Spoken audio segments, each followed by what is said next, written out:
My name is Rachel Whitman. I'm 30 years old, and I used to believe in quiet, dependable love. I believed it the day my husband Mason cried when I showed him a positive pregnancy test. I believed it while painting the nursery pale lavender, while researching prenatal yoga, while clutching baby name lists like they were sacred texts. And I still believed it until a 7-year-old, with sticky fingers and a bowl of mac and cheese, looked up at me during Sunday dinner and casually asked, "Why are you having Aunt Jasmine's baby?" In that exact moment, my world didn't fall apart. It detonated. You're about to hear a story of betrayal so deep, it took a DNA test, a hidden recording, and a public showdown to uncover the truth. If you've ever been lied to, underestimated, or told you were too emotional, this story is for you. Hit like, subscribe, and drop a comment if you've ever had to rebuild your life from broken pieces. Because by the end of this journey, you'll understand revenge doesn't always come in fury. Sometimes, it comes in silence, with court documents and consequences. I live in Austin, Texas, a tech and taco city with big dreams and quiet betrayals. I work as a financial operations manager for a fintech startup, and I take pride in spreadsheets, routine, and loyalty. My husband Mason, 33, used to be a community college professor before pivoting into ed tech. He's the charming type, speaks well, laughs loud, always has an anecdote ready. The kind of man who wins over parents and waiters alike. We met at a literacy nonprofit gala, both pretending to care more about Shakespeare than the open bar. He was warm, attentive, unshakable. I'd been burned before by the cool artist types who romanticized failure. Mason felt like a plan, stability in human form, and I craved that. We dated 2 years, married 3, bought a cozy 2-bed in Travis Heights, and spent the last 14 months trying to conceive. After 2 miscarriages and 4 cycles of ovulation tracking, I finally saw the double line, positive. He cried, I cried. We named the baby Ivy, even though we didn't know the gender yet. He kissed my belly every night. We bought tiny socks and glass bottles and argued lovingly over wallpaper patterns. It felt like a quiet miracle. But the thing about miracles, they don't survive secrets. Looking back, the signs were there, just buried under the noise of hope and the silence of denial. All it took to shatter the illusion was a little girl with no filter and a bomb of a question. We had a family tradition dinner at Jasmine's house every other Sunday. She's Mason's cousin. She's always been a little too perfect mason jar candles, rustic cutlery, wine that pairs with conversation. Her 7-year-old niece, Chloe, is a curious, chatty little thing with a voice like a Disney character and the bluntness of a prosecutor.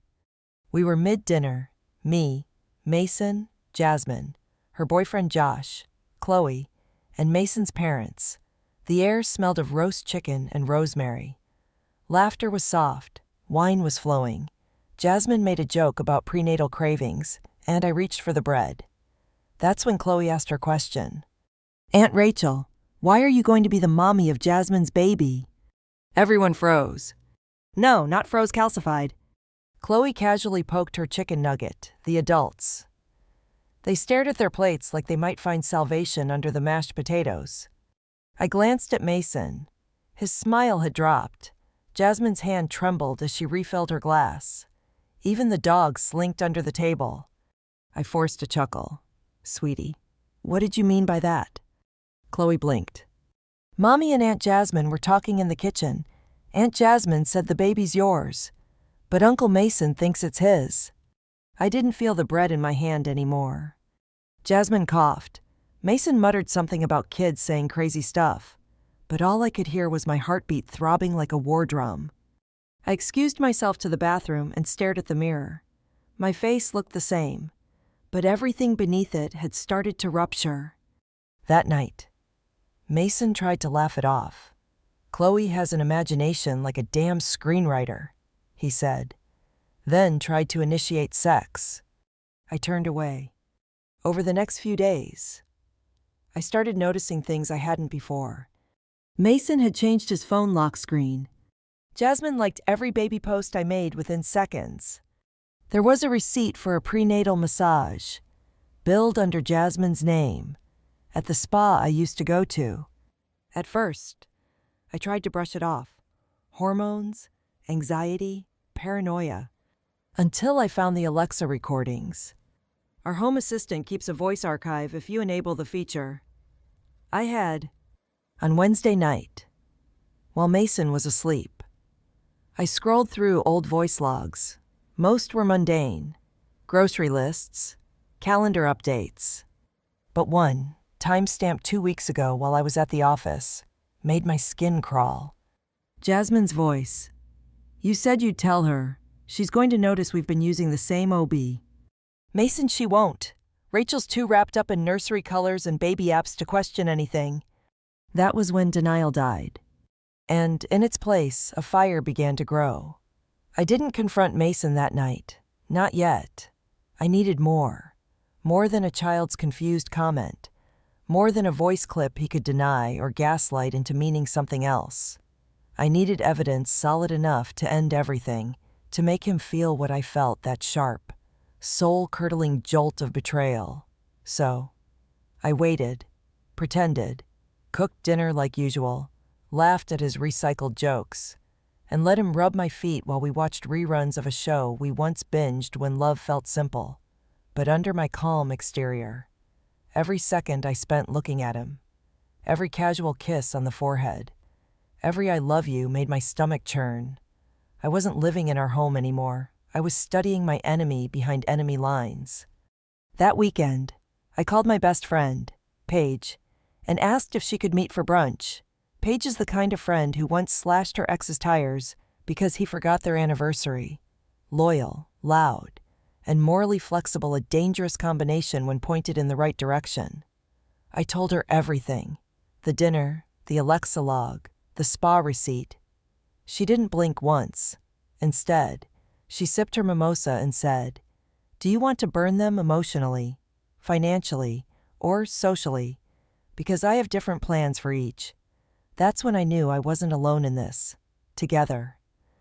We created a list: what we needed, what we knew, and most importantly, how to make it hurt while staying 3 steps ahead. Rule number 1, no confrontation until the trap was set. Step 1, surveillance.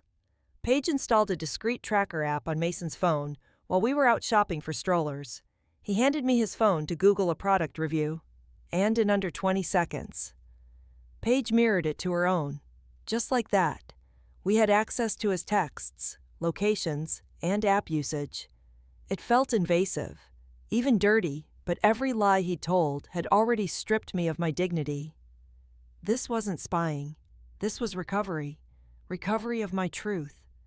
Within 48 hours, we had more than enough. Messages between Mason and Jasmine that were so brazen.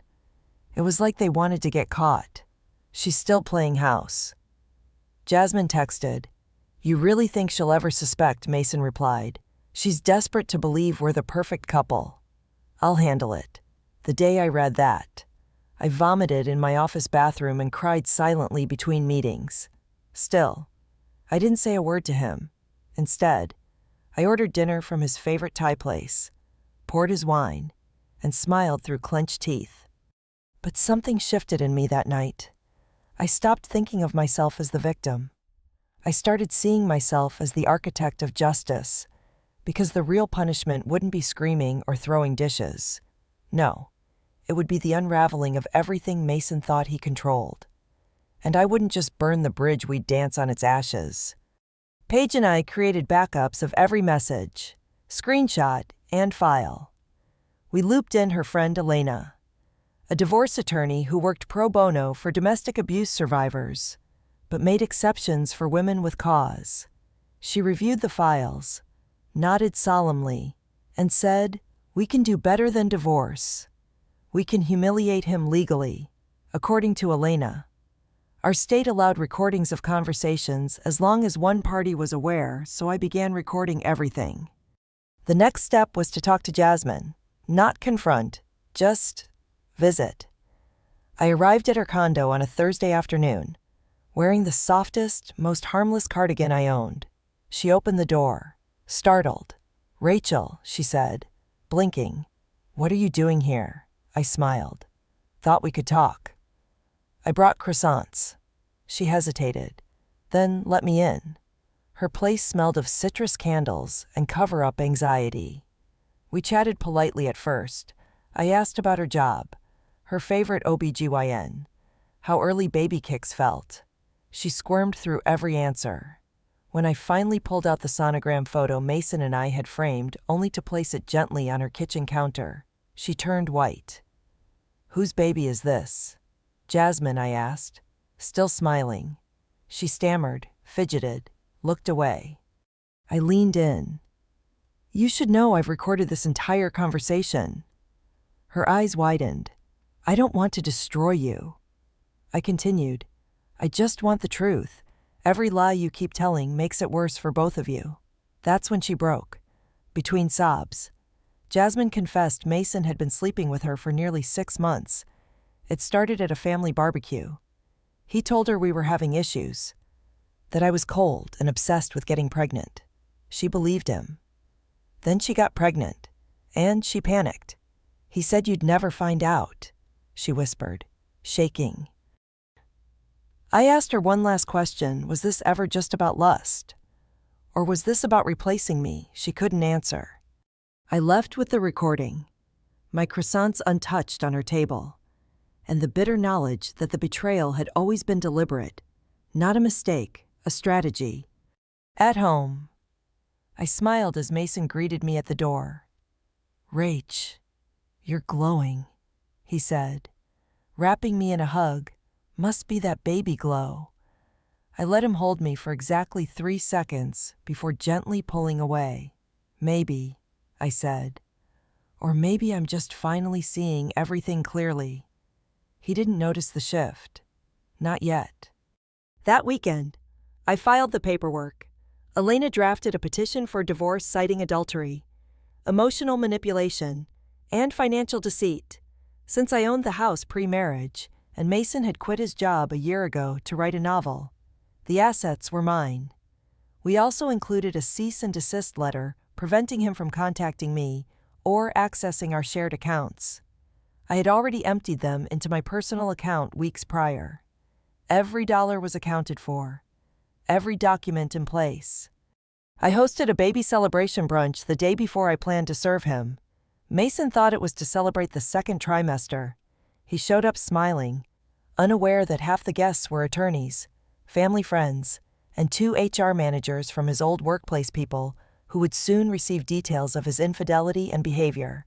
Paige made sure the entire afternoon was picture-perfect mimosas, flowers, even a pastel cake that read, "Here's to new beginnings." When Mason cut the first slice, everyone clapped. I clapped, too. Not for him, but for the end of the lie. And just as he took a bite, I leaned over and whispered, "Check your inbox when you get home." Because in less than 24 hours, everything he thought he'd gotten away with would start slipping through his fingers, and he wouldn't even know who to blame first. The silence in our home that night was deafening, not the peaceful kind, but the eerie quiet that settles before a storm finally breaks. I sat on the edge of our bed, watching the clock tick past midnight. I knew Mason had seen the email by now. The one with attachments labeled, "For your legal review." Jasmine confession, M4A, and divorce petition, PDF. It had been exactly 48 minutes since I heard the garage door open, followed by heavy footsteps. His energy hit me before his voice did off balance. Volatile. Panicked. "Rachel," he said, his voice too calm, too forced. "We need to talk." I didn't look at him. About the baby or about the months of lying to my face while I decorated a nursery for someone else's child. He exhaled hard, pacing like a caged animal. "I made a mistake. I panicked. Jasmine meant nothing." I turned toward him slowly. Then why did you tell her I was just playing house? That I'd never find out, that you'd handle me? His eyes narrowed. So you've been spying on me. I almost laughed. That was his defense, after months of betrayal. His first instinct was to flip the narrative.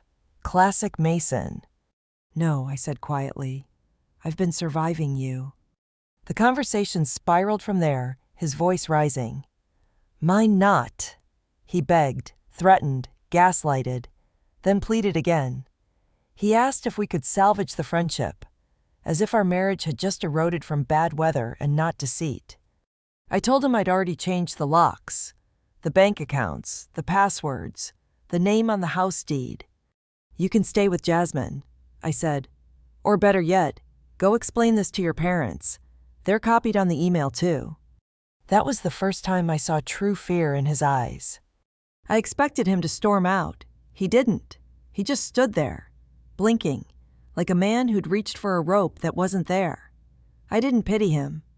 But I did finally understand something. Mason wasn't some calculated villain.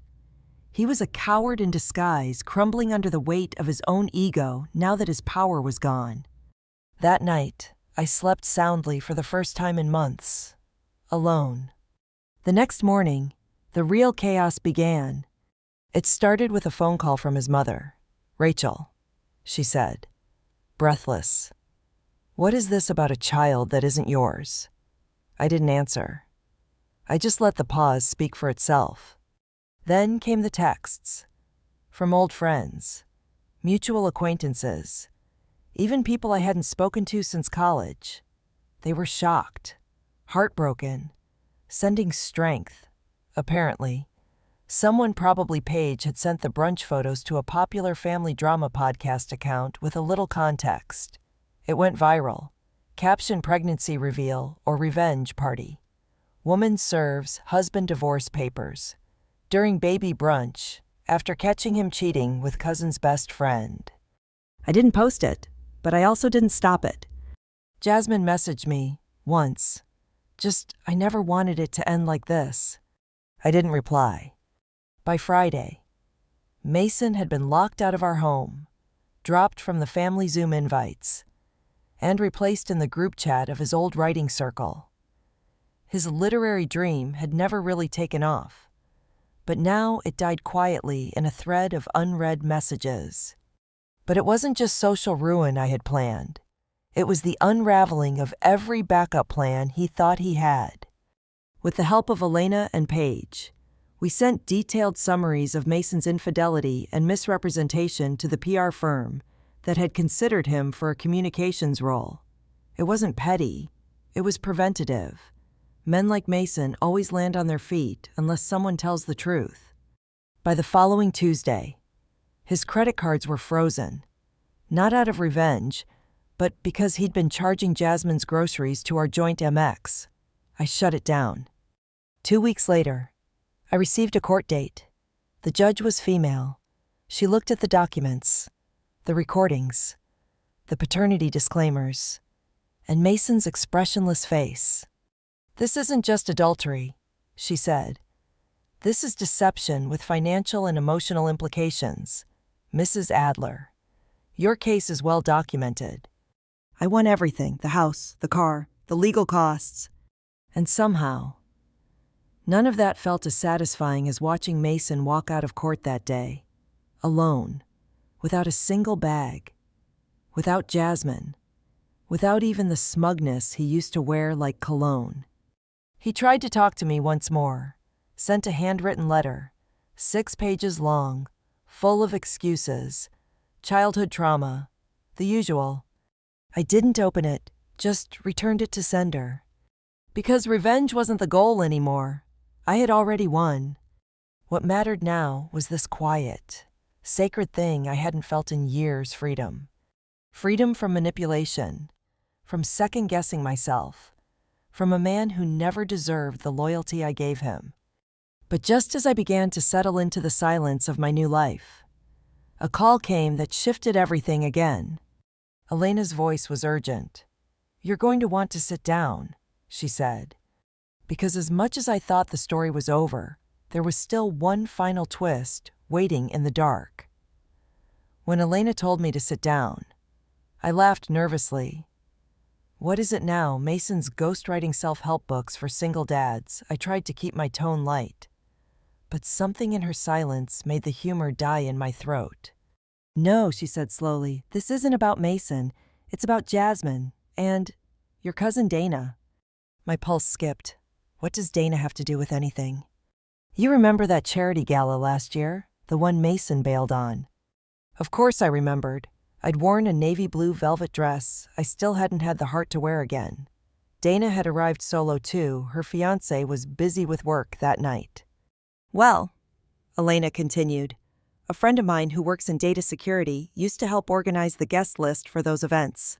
They noticed something odd. Jasmine was listed as Dana's guest. Not a +1, a named guest. I didn't understand. So, they came together. Elena inhaled sharply. Yes, and someone saw them, in the lounge, being affectionate. The silence stretched. Affectionate, Dana and Jasmine. I blinked. The pieces fell slowly, painfully, into place. Jasmine hadn't just been Mason's affair. She'd been orbiting both sides of my family. And Dana, my cousin, my best friend growing up. The one who used to joke about escaping generational dysfunction with me. She'd known. She knew Jasmine was sleeping with Mason, I whispered. Elena didn't answer. She knew, didn't she? I pressed. Yes. Suddenly, I wasn't in my living room anymore. I was 13 again, hiding in Dana's room while our parents screamed downstairs, her voice soothing me, promising we'd never be like them. That we'd always tell each other the truth, that loyalty was everything. And now she was part of the lie. I felt sick. Betrayal has a strange weight. It doesn't crush you all at once. It dissolves you from the inside out, piece by piece, until you barely recognize your own reflection. I needed answers. The next morning, I drove to Dana's place, a small, glassy apartment in downtown Portland, overlooking the river. She answered the door barefoot, holding a mug that said, "Do no harm but take no shit." The irony stung. She looked startled to see me, but not guilty, just braced. You heard, she said quietly. Yes, I replied, but I want to hear it from you. Dana invited me in. Her apartment smelled like lavender and guilt. She sat across from me on the couch, mug clutched tightly. I didn't plan for it to happen. Jasmine and I. It started years ago, before she ever met Mason, before she even moved back to the city. We were complicated. And when she started sleeping with my husband, I asked, was that still complicated or just convenient? Donna flinched. I didn't know at first. When I found out, I confronted her. She said it was over, that it was a one-time thing. I believed her. Did you tell Mason to stay away from her? She hesitated. I asked you a question. I told him. She said, I told him I'd destroy him if he hurt you. But he said it was over too. I hoped it would fade out. I laughed, not because it was funny, but because it was insane. My cousin had been sleeping with my husband's mistress before he did, then stood by while they betrayed me silently, passively, cowardly. You had every opportunity to tell me, I said. Every brunch, every phone call, every text. You let me build a life on lies. I didn't want to hurt you, she whispered. No, Dana, you didn't want to lose me. She didn't deny it. That was when I stood. You don't get to be in my life anymore. I'm breaking the cycle, starting with you. I walked out of her apartment, and something inside me clicked. It wasn't just about Mason, or Jasmine, or Dana. It was about the years I'd spent minimizing my own instincts, dimming my light, playing small so other people could stay comfortable. No more. I began rewriting everything, not just my marriage, but my identity. I joined a grief group not for widows or divorcees, but for women who had lost themselves in relationships. Each session, we told stories. At first, mine felt too messy, too raw, but I learned something unexpected. Pain is universal, but so is healing. I also started writing again. Short essays, memoir fragments. At first it was just journaling, but soon I found myself pouring into real pieces. One went viral on a women's collective site. Title: "The Baby Wasn't Mine. The Betrayal Was." I was offered a book deal within 2 months. That's when I realized something else. Sometimes the most satisfying revenge isn't destroying those who wronged you. It's outgrowing them so completely that they no longer recognize the version of you they thought they could manipulate. I didn't return Mason's calls. I didn't reply to Dana's emails. I let the silence speak for itself. But then, just when I thought the wounds had finally closed, something arrived that shook me again. A legal notice from Jasmine. She was suing Mason for child support, for emotional distress, for breach of verbal agreement. I nearly dropped the letter from laughing. Because karma she doesn't miss. And she was only just getting started. Jasmine suing Mason was the twist I didn't know I needed. It dropped like an unexpected encore after the show had already ended. And oh, what a show it had been. The letter sat on my kitchen counter, smug and official, stamped with legal weight, for the first time in a long time. I didn't feel panic or pain. I felt vindication. It turned out Mason hadn't just lied to me, he'd lied to her too. He'd promised her a quiet co-parenting situation. No legal battles, no strings, just support and spirit, as if fatherhood could be paid for in vague apologies and weekend texts. Jasmine had finally realized the depth of his cowardice when he ghosted her after she asked for help with prenatal costs. Apparently, even manipulative mistresses have their breaking points. The irony was glorious. The man who had once stood in my kitchen insisting I was paranoid was now ducking lawyers and dodging paternity subpoenas. I was watching it all unfold from a safe distance, like someone flipping through a novel they used to be trapped inside. And even though I'd sworn not to gloat, okay, fine. Maybe I did allow myself a glass of wine and a long, satisfied smirk. But life wasn't done throwing curveballs. A month later, I got an email from a literary agency. They'd read my viral essay and wanted to talk about expanding it into a memoir. At first, I hesitated. My story felt too personal, too raw. But then I remembered something one of the women in my support group had said. Your pain might be your private tragedy, but your healing can be someone else's map. So I said yes. The process of writing the book was cathartic in ways therapy never touched. I revisited the moments I'd tried so hard to forget, the sound of Mason's voice when he lied, the gut punch of Dana's betrayal, the surreal silence in the kitchen when the truth detonated. But I also revisited moments of power, of clarity, of choosing myself. I named the book Burn the Blueprint, because that's what I had to do. Burn the idea of who I thought I was supposed to be: the perfect wife, the forgiving cousin, the gentle woman who never raised her voice. I replaced her with someone bolder, someone real. The publishing deal came through. The advance wasn't massive, but it was enough. Enough to move into a sunlit apartment of my own. Enough to fund my writing full-time for a year. Enough to prove to myself that I didn't need a man, a baby, or a white picket fence life to be whole. And then came the email from Mason. Subject line: "Can we talk?" I didn't open it right away. In fact, I stared at it for hours. My therapist had once warned me, closure is often a self-inflicted illusion. Be careful not to reopen wounds just to prove they've healed. But curiosity, cruel and persistent, finally won. His message was long and surprisingly humble. He said he'd read my essay, that it hurt to recognize himself in the villain, that he wasn't asking for forgiveness, just acknowledgement. I know I shattered you. he wrote. "But you took the broken pieces and built something beautiful. I see that now." It should have meant something, should have sparked rage or redemption, but all I felt was stillness, like I'd reached the last page of a book I no longer wanted to reread. I never replied. Instead, I turned inward toward the life I was building, toward the woman I'd become. The memoir launched 6 months later. The reviews were kind. The emails from readers kinder. Women from all over wrote to say they felt seen, that I'd put words to their own silent suffering, that my story had helped them leave, heal, forgive, grow.